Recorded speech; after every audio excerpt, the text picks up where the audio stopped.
Hello, everyone. We are going to have a Scorpio new moon on the 13th of November at 9:26 a.m. London time. And before that, we are going to have the strongest balsamic moon phase. Balsamic moons are preceding the new moon phase. And so the 2, 3, 4 days before the new moon, that is when we call it balsamic, 45 degrees before the new moon. And this is always the strongest period for magic and all kinds of manipulations if you want to try it. And of course, the Scorpio new moon is the strongest of the new moons, where you can really achieve everything. Out of the water signs, Scorpio is the middle. And the first 4 signs on the zodiac are what we call the initiative signs. That is where we learn those elements. And in the middle, Scorpio is in the middle, you have 4 signs, which are the second manifestations of the element, the second meeting of the elements, when we meet this particular or that particular element for the second time. And these are what we call the working energies, where these signs achieve something. So they are linked to achievements.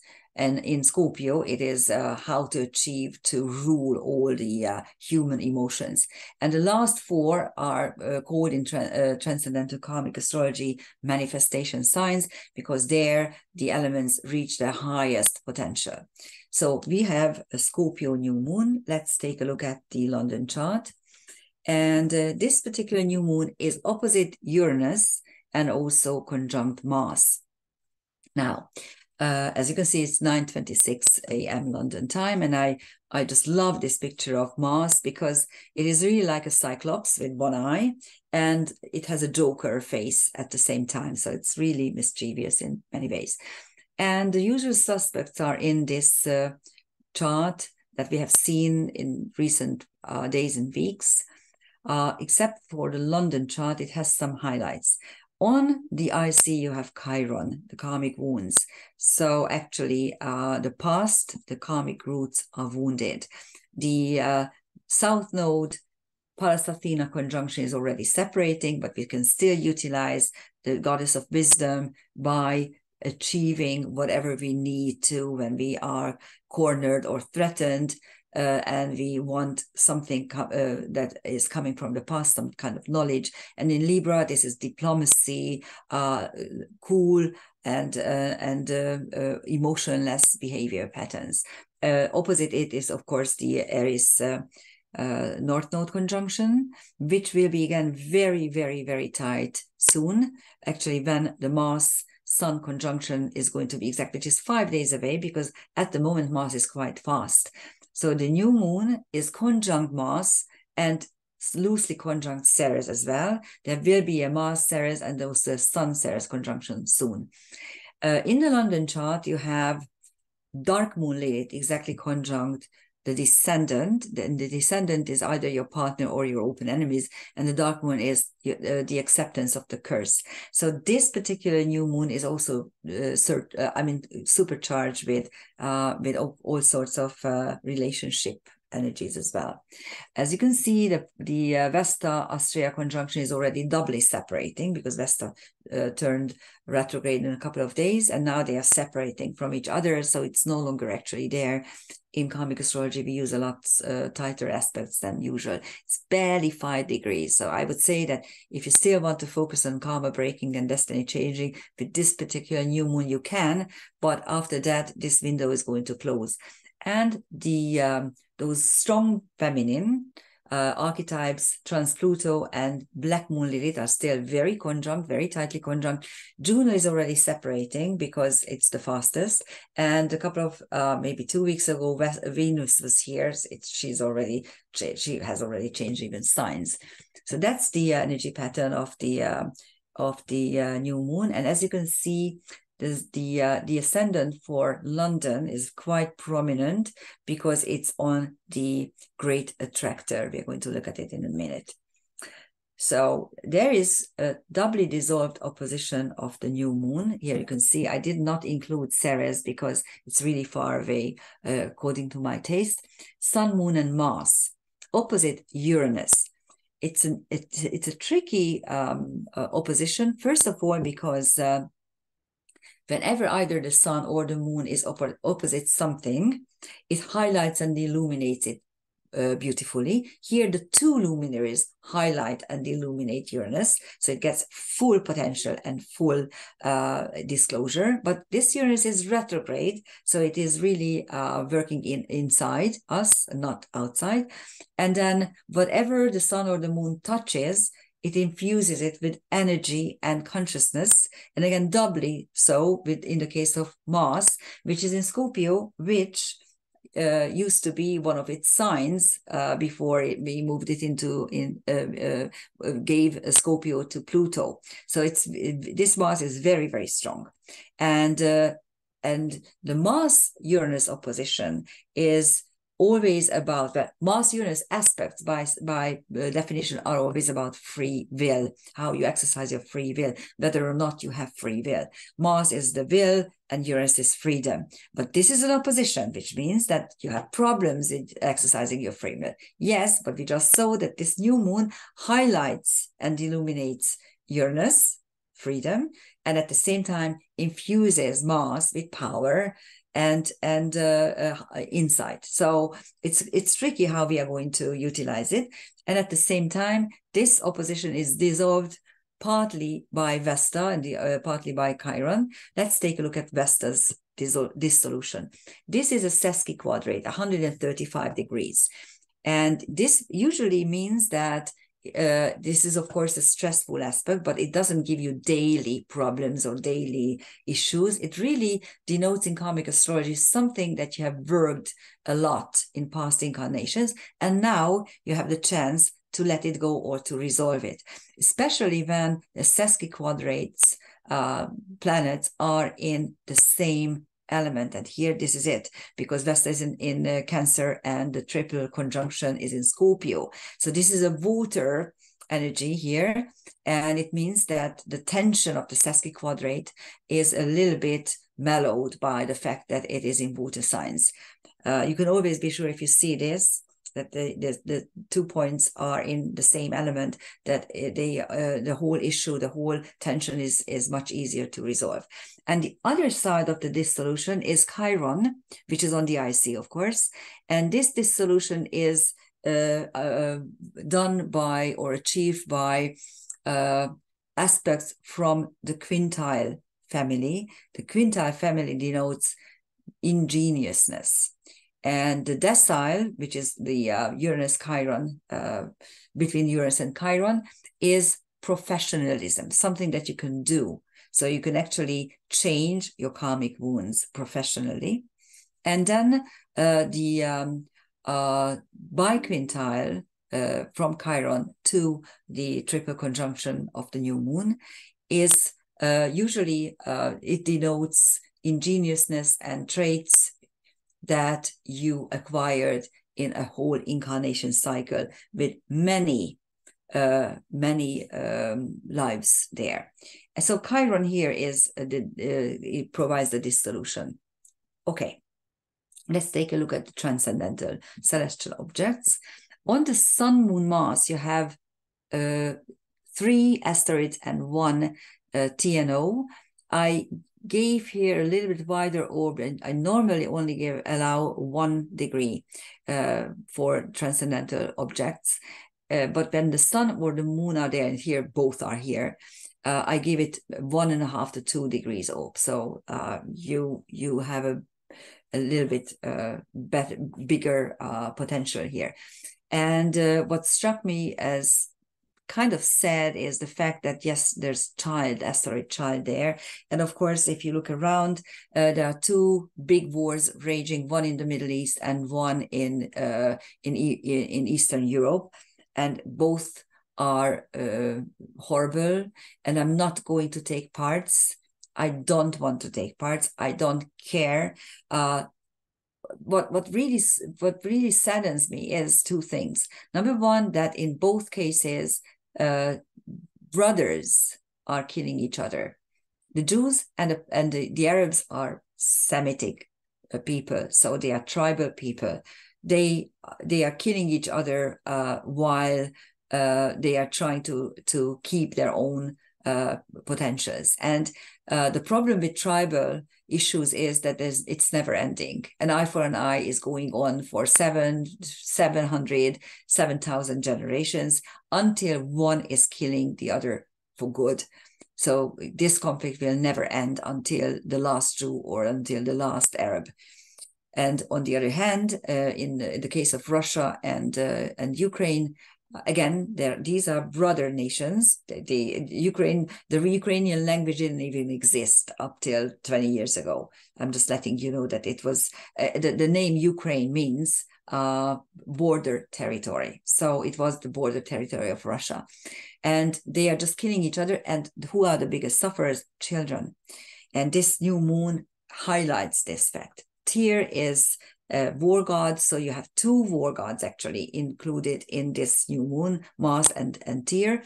Calliope is a nymph, and Typhoon represents, which is a TNO, represents the horrible power, destructive power of nature. Think about typhoons. Okay, on Uranus you have philosophy, and Lempo. And Lempo is, again, a TNO, which describes the hero of the Finnish people. Lempo is a creator god, but in Christian times, he is turned into a demon and something really sinister and horrible. And Lempo usually describes karmic wounds when one set of gods is replaced by another, and what happens to those gods? They are either demonified or turned into demons and horrible things, or they are neglected or forgotten or just relegated to a lower position. That is what Lempo signifies in a chart. And this is exactly what's happening. Look around. 25 years ago, if you said anything bad in mainstream media about, for instance, Israel, you were labeled an anti-Semitic. And look around now, they are beating up Jews. They are treating them horribly in Western cities and also in the United States. And mainstream media loves it. And this is the worst thing that can happen to the world at the moment, that we are rewriting history and redoing history again. Think about that. It's really, really terrifying. On Chiron, there's Shiva, which this is not the member of the Trimurti. This is the love goddess for the Slavonic people. So there's love here as well in your roots. And on Vesta, you have Asclepius, Metis, and Mirzam, which is Beta Canis Major. Asclepius is the gardener of the garden of the underworld, and he's the one who gives Persephone some fruits, actually pomegranate fruits, and that is why she can't return to her mother for good. And so Demeter is punishing Asclepius for this deed. And it signifies usually a behavior pattern when all you do is what you are usually doing, what is your duty, and you're still punished for what you have done. Metis is a wisdom goddess, and she is the mother, not the delivery mother, but still the mother of Pallas Athena, because Metis is pregnant with Pallas Athena when Zeus tricks her into turning herself into a fly and swallows her. So that's what happens. And Mirzam is the Beta of Canis Major. It's a very bright star.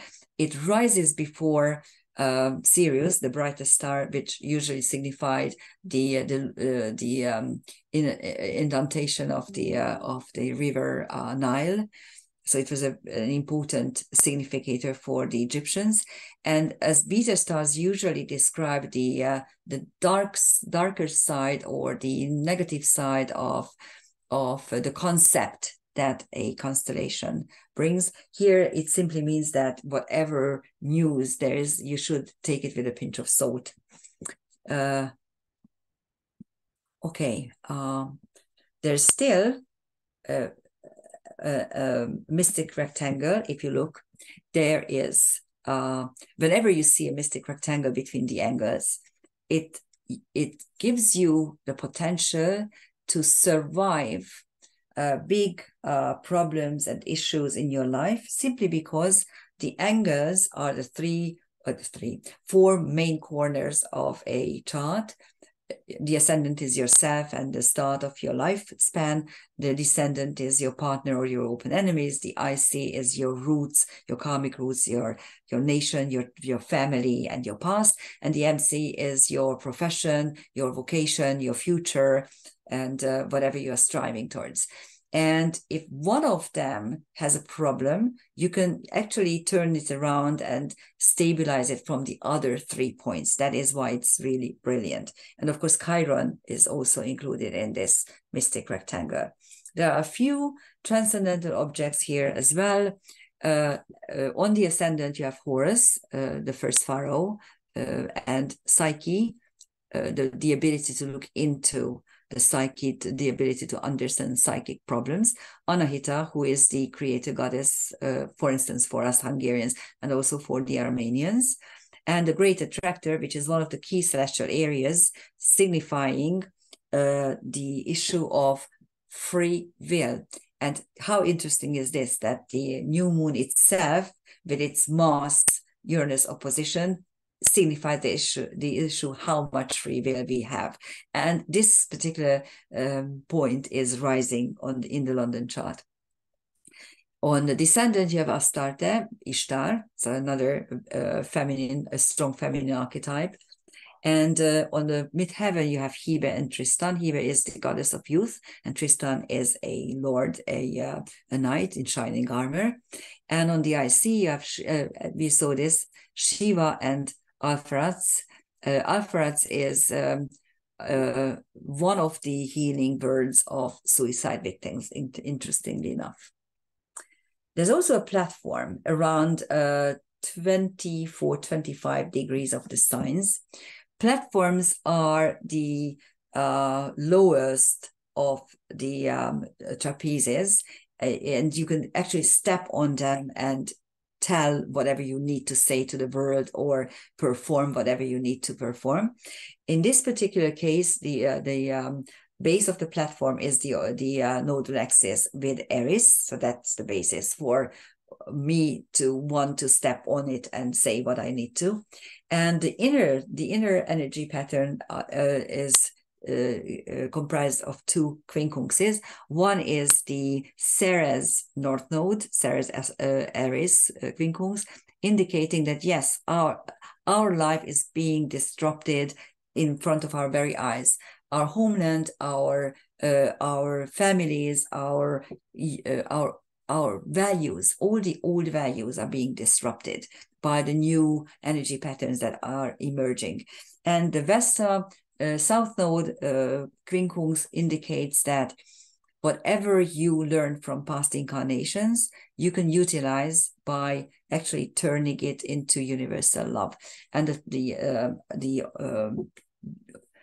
the stage portion of the platform is the Ceres Neptune. Love your country, love your roots. Let me tell you something which is really important if you live in the Western countries.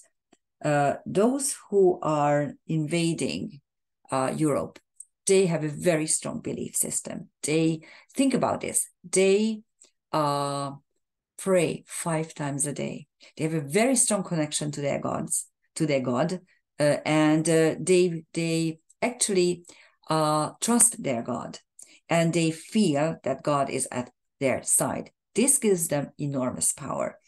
And as Douglas Murray explained in a recent video, the Allahu Akbar scream is a war. It's a war cry. It's a battle cry. And we don't have anything else. We Christians or unreligious Europeans have no remedy against this. Mark my words, they will win simply because their faith is much stronger than ours. They still know how to pray, for instance. Okay, so that's the trine over there. And then on Ceres, you have Pan, Aten, Hidalgo, Deucalion, and Agena. So it's a very strong Ceres at the moment because it has 3 asteroids, a TNO and a fixed star. As I mentioned many times, asteroids are purple or magenta, TNOs are blue, and fixed stars are red. Sometimes I mix up the colors, but usually then I let you know. Because when I'm making these drawings, it's usually very late or very early in the day, and I sometimes do make mistakes, forgive me. Anyhow, so on Ceres, Pan it describes everything and also panic.